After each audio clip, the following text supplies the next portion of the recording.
na kung saan kakalma ang mamamayang Pilipino. Kagaya ng na meron daw tayong sufficient supply or availability ng produktong petrolyo.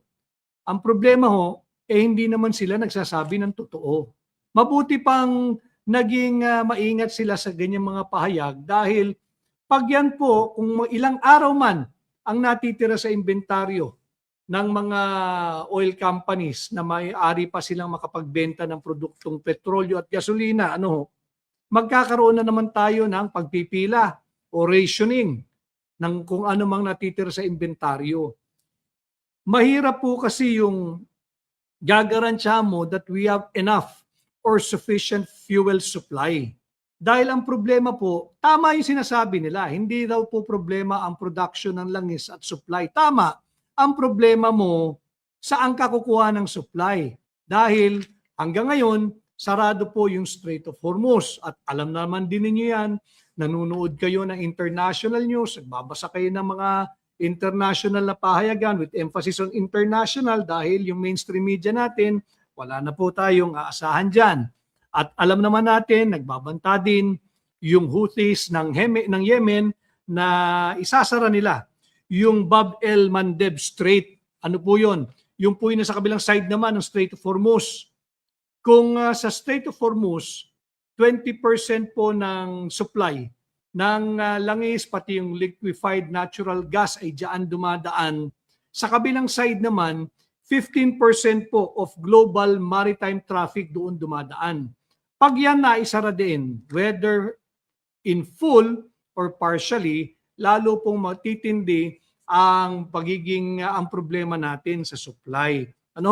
So hanggat sarado itong Strait of Hormuz, 20% na agad ng supply ng langis sa buong mundo, bawas na po iyan. Diba? So magkakaroon talaga ng higpitan. Again, I'm drawing this from experience that we all experienced noong COVID-19. Di ba hindi tayo priority pagdating sa bakuna?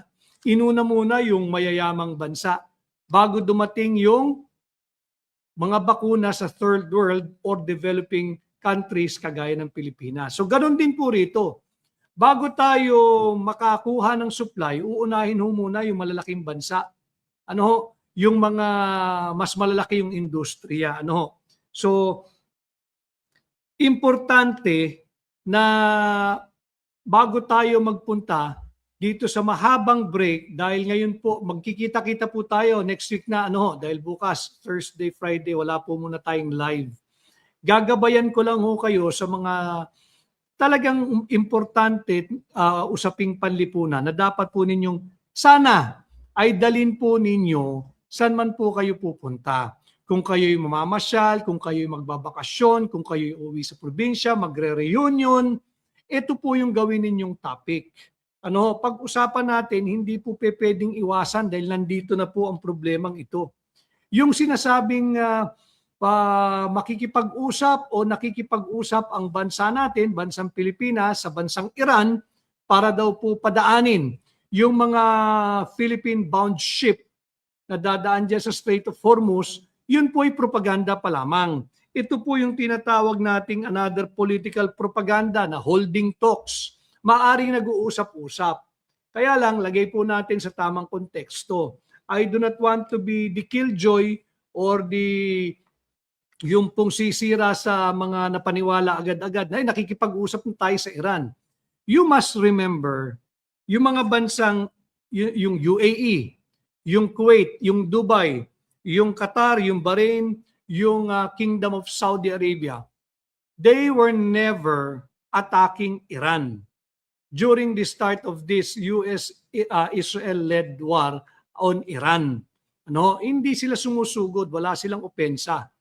Kaya lamang, bakit sila pinadala ng mga missiles ng Iran?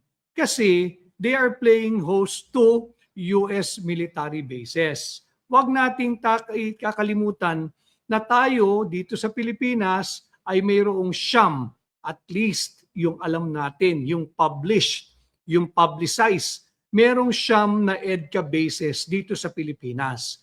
Paano tayo pagbibigyan basta-basta ng Iran kung tayo ay playing hosts to 9 US military bases. Kaya maghinay-hinay po kayo. Ito po isang yung holding talks with Iran soon for the safe passage of our Philippine-bound oil ships. Wala pa po yan. Napakarami pa pong komplikasyon yan dahil syempre kung ikaw si Iran, hindi mawawala sa isip mo na baka yung ibang gagamiting eroplano, warship, missiles at kung ano man ay manggagaling sa Sham na military bases ng Estados Unidos na nanandirito po sa Pilipinas. Ano? Kaya ang isang nakikita natin, imbis na panay propaganda o political PR optics ang ginagawa ni Bongbong Marcos at ng Marcos administration, tingnan sana yung ayuda, yung konsepto ng ayuda. Mga kababayan, ang binibigay po na ayuda ay nakakonsentrate doon sa mga nasa public transport sector. Yun daw po yung simula. Fine, maganda yan, wala tayong debate, tulungan. Dapat silang tulungan. No? Kaya lang yung ayuda, ano na ba? Yung estado ng ayuda, yung ating mga manonood at subscribers and followers na involved sa public transport, nabigyan ba lahat ng driver at operator ng public transport sa buong Pilipinas? Ano? Kung hindi, kailan? Yung mga tricycle operators and drivers, yung mga TODA, sila raw po'y makakatanggap ng 5,000 pisong ayuda after ng Holy Week. Next week pa ho kayo. Yung 5,000, ulitin ko yung 5,000 yan, wala na pong kahulugan yan.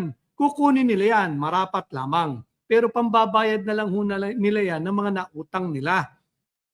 Pag nabayaran na yung nautang nila, wala pa rin silang pang krudo, wala pa rin silang pang diesel, wala pa rin silang pang gasolina. Bakit? Na-consume na ho, nabayaran na.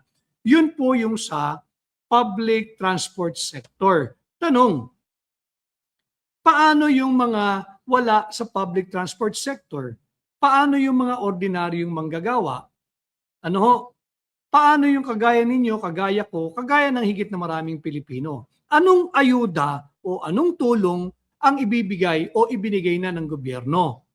Yung 50% na fair discount sa LRT at MRT, paano yung hindi naman gumagamit ng LRT at MRT? Again, that is being parokyal.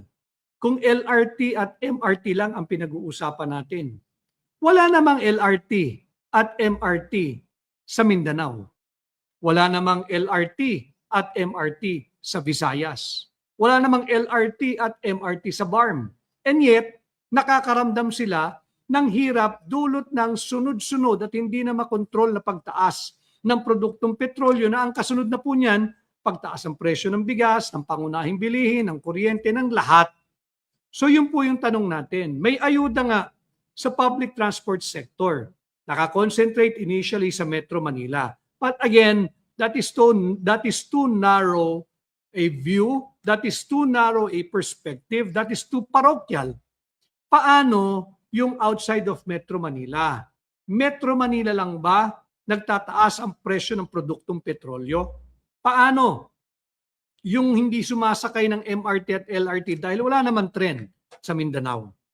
Wala naman tren sa Visayas. Wala namang LRT at MRT dyan. So, excluded na agad sila sa benepisyo mula sa pamahalaan.